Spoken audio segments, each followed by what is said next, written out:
There are no such things as monsters. That's what my mommy used to say. She would tuck me into bed, make sure that my favorite doll Casey was in my arms, and tell me, "There is nothing to be scared of. There are no monsters, no real monsters." She would whisper these words to me mostly at night because that's when the monsters like to come out. At night, when the walls would vibrate from machinery humming in the service tunnels and sub-basements below. I needed to hear those words when the wind would scream and howl from the unstable air currents and unpredictable weather patterns that came with an atmosphere being changed by a terraforming station. The turbines from dozens of filtration exchange towers took in the cold alien atmosphere and expelled hot oxygen and nitrogen-rich air.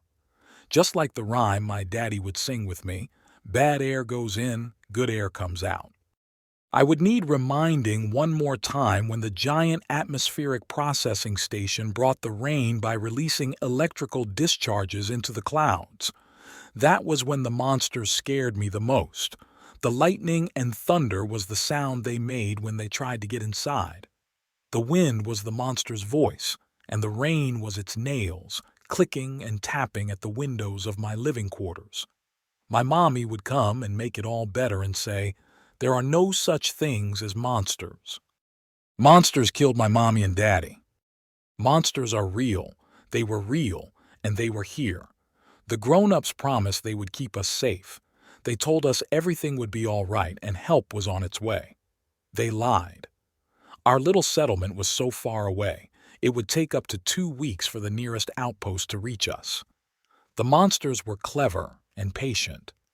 When there was only a few of them, they quietly picked off the families living in the habitat modules on the outskirts of the colony. The ones whose disappearance wouldn't be noticed right away. As their numbers increased, the monsters began to hunt in packs. It wasn't long before there was enough of them, and they didn't need to hide anymore. The monsters were coming. They were coming for every one of us.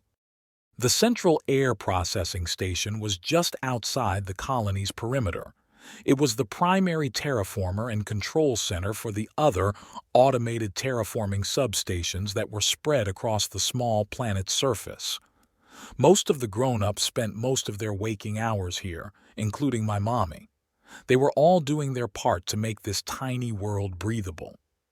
Building better worlds, like all the signs and videos say. The monsters crashed through the ceiling and tore through the floor grating, catching everyone by surprise. Only a week ago, there was 158 of us. After the attack on the processing station, we had lost 84 people. Those of us left, gathered for safety. We had to move quickly.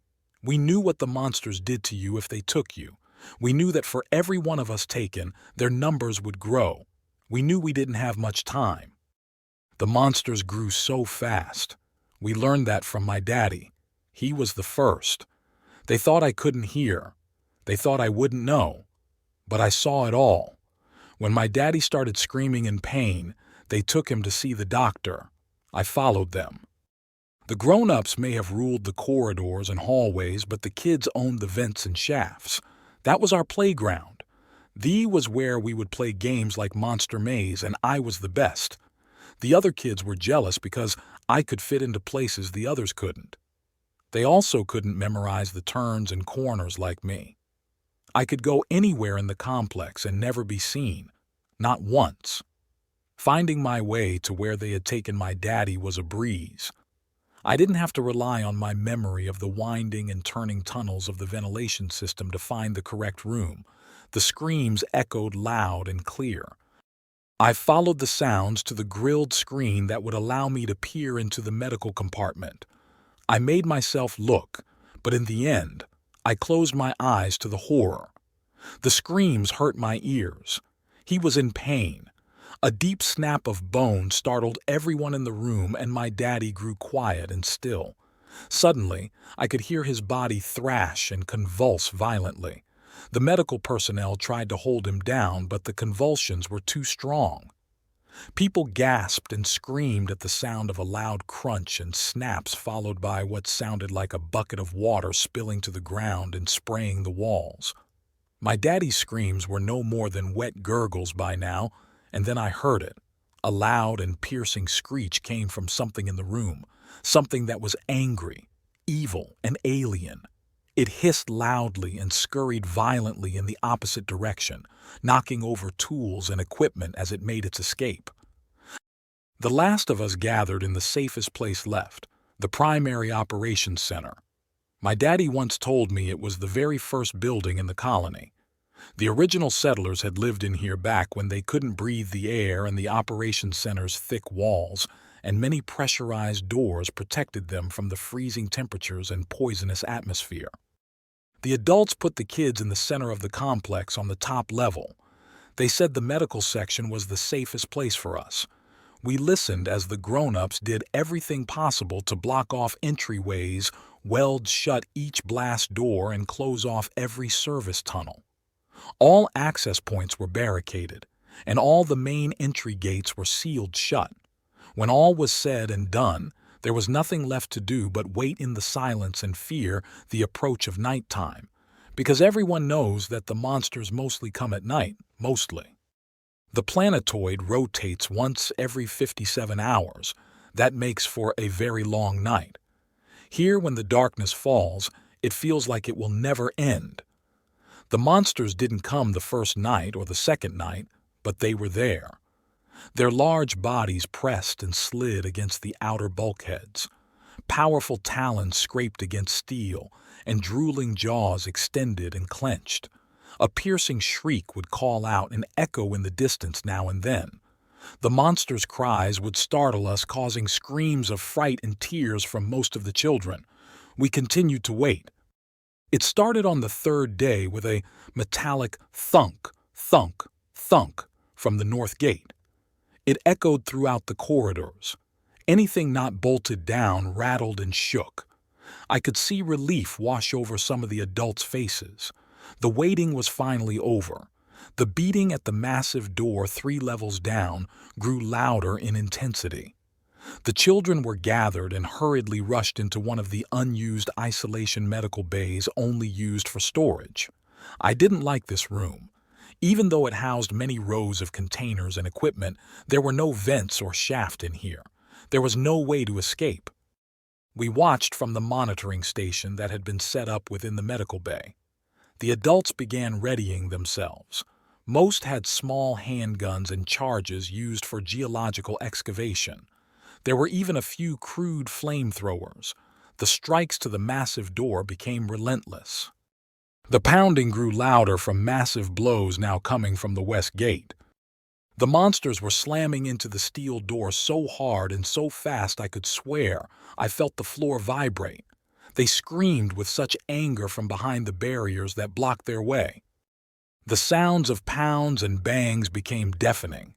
Claws and talons were now beating at the east gate. The echoes of metal being hit with massive inhuman force now came at us from all directions when impacts fell against the main south gate. The bending and tearing of metal were heard throughout the complex, and shrieks of victory roared out from alien lungs. We watched the blurry dark shapes fill the monitor screens. Screams and hisses echoed from the lower levels as they tore down every barrier or obstacle. They filled the hallways, scurrying on the ceiling, walls, and floor. They were coming for us. The monsters fell on the people defending our last and only defense like a wall of black water. The grown-ups opened fire, tossed their explosives, and sprayed fire from flamethrowers. Smoke filled the room, making it hard to see. Powerful arms shot out from the ceiling, and long fingers grabbed at anyone within their reach. The monsters poured into the cramped space, slamming into the people. Screams of terror and breaking of bone could be heard over the speakers. Images of blood and flesh filled our eyes from the small video monitors. Despite the wounds and injuries being inflicted, it was painfully obvious that none of the adults had been killed. Every one of them was alive when they were dragged away into the darkness. It was over quickly. Soon every grown-up in operations was gone. Dangling legs lifted into the air vents disappeared. The monsters gathered around those who struggled or could fend them off. They were cornered and maimed by teeth and claws. Hands or feet were torn and severed from their body.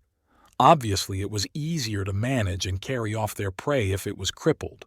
Screams for help and pleas for death slowly faded into the distance. The remaining grown-ups sealed the hatchway to the main access door for our section and stood between us and the approaching nightmares. They peeled away the hatch as if it were tin foil and were at the viewports and observation windows that lined the medical bay, hitting and scratching at the duraglass. They shattered it in no time and began swarming into the medical bay. Gunshots rung loud and screams from adults and children came from all directions. Monsters were leaping through the air, pouncing on any victims within their sight. They crawled on the walls and ceiling, plucking running children off their feet by their hair, or even by their entire head from large, six-fingered claws. I cowered under an overturned medical bed when I locked eyes with a boy who couldn't have been more than 7. His arms were locked in a death grip around a support beam. 2 monsters pounced on him and began pulling and jerking him violently. Somehow he maintained his grip around the metal beam and would not let go. I screamed in horror when they broke his arms and pried him off that beam. His face had no expression or emotion. His limp arms trailed loosely behind him when they carried him away. He never screamed, not once.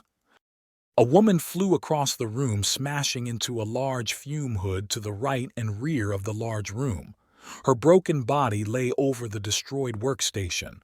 The impact had toppled over the instrument and dislodged its upper panel, revealing a narrow ventilation duct within the wall.